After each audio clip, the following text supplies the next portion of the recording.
Just pausing for the thumbnail. Hi, fam. My name's Betty. I'm a spiritual experiencer. Maybe you know me from that, or you probably know me from recovery. I only have like 2 types of people on my Instagram, and it's people that know me from recovery or people that know me from hearing my spiritual experience on podcasts. I recently was on Next Level Soul. Well, I guess it's been a couple of months now, but it did really well because I manifested that experience.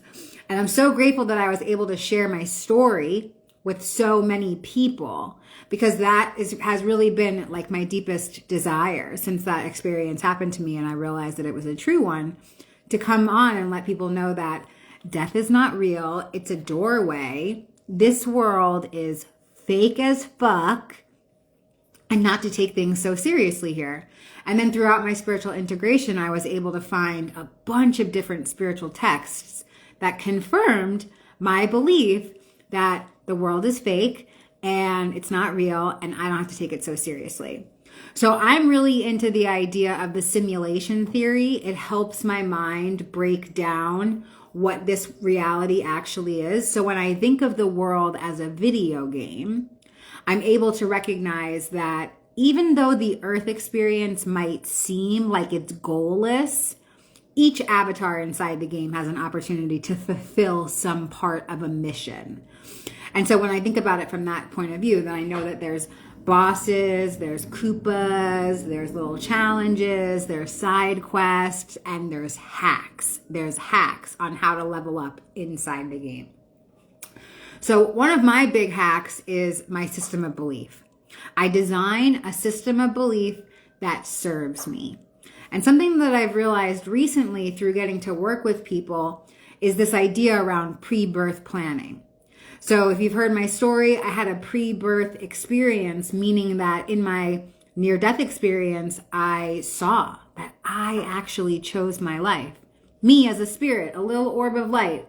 I was picking all these cereal boxes out of the spiritual supermarket, picking my life, all my challenges that I was going to have in my life, like homelessness and prostitution and rape and dereliction and being the abuser in other people's storylines, being a perpetrator, drug addiction, food addiction, technology addiction. That's one of those goddamn cereal boxes.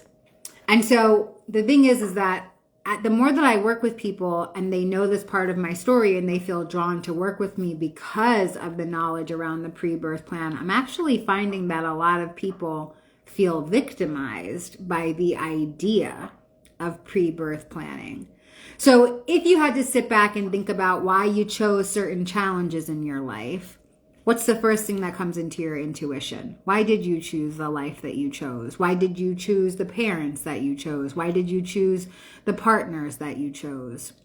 And if you can't come up with anything spiritual that's helpful, then what I would say is just leave this belief behind. Put it on a shelf. You don't need to use it right now.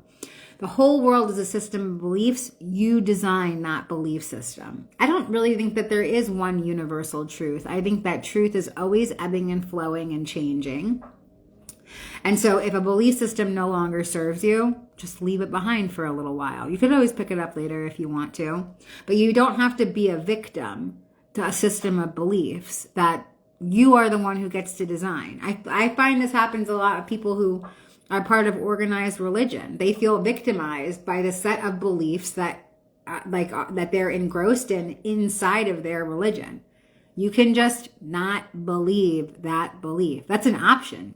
That's an option to break away from the mold of what already is and just design your own.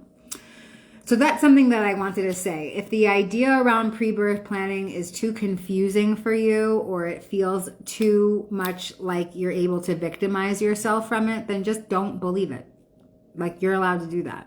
For me, it's very empowering. I find it very empowering to think that I picked my life challenges, because if I believe that I picked them, then I also know that I picked a way to overcome them. And so for me, that's very empowering. And all I have to do is just dial into that frequency of finding the solution. I'm always looking for a solution. I'm very solution-based. Okay, that was something that I wanted to talk about. What else did I want to talk about? Maybe I'll just leave it there. Just a little message about You get to design your reality. You really, truly do.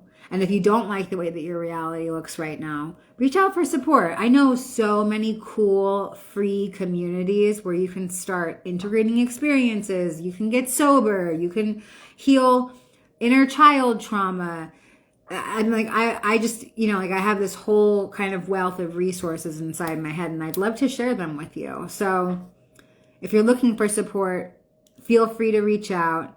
I'm sure that I had other things to talk about, but they're not coming to my mind right now.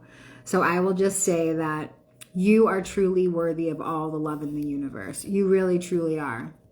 Oh, one other thing about pre-birth planning that comes up a lot is like people really do victimize themselves by it, right? They're like, I would never choose this. My life is so terrible. It's so unmanageable. But like, for real, if you live in America or like in some first world country, like, let's not overreact to our pre-birth plan. Let's not overreact to the challenges that we picked. Like, what happened? You picked like to be overweight and have acne. Like, oh my God, like at least you have clean drinking water. Like, let's put some things in perspective. I spend all day out in the streets of New York City helping the homeless population for a day job.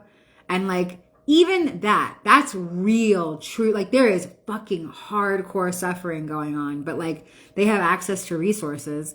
They have people who come out on the street and give them snacks and water and like phone numbers for detoxes and rehabs and shelters and stuff.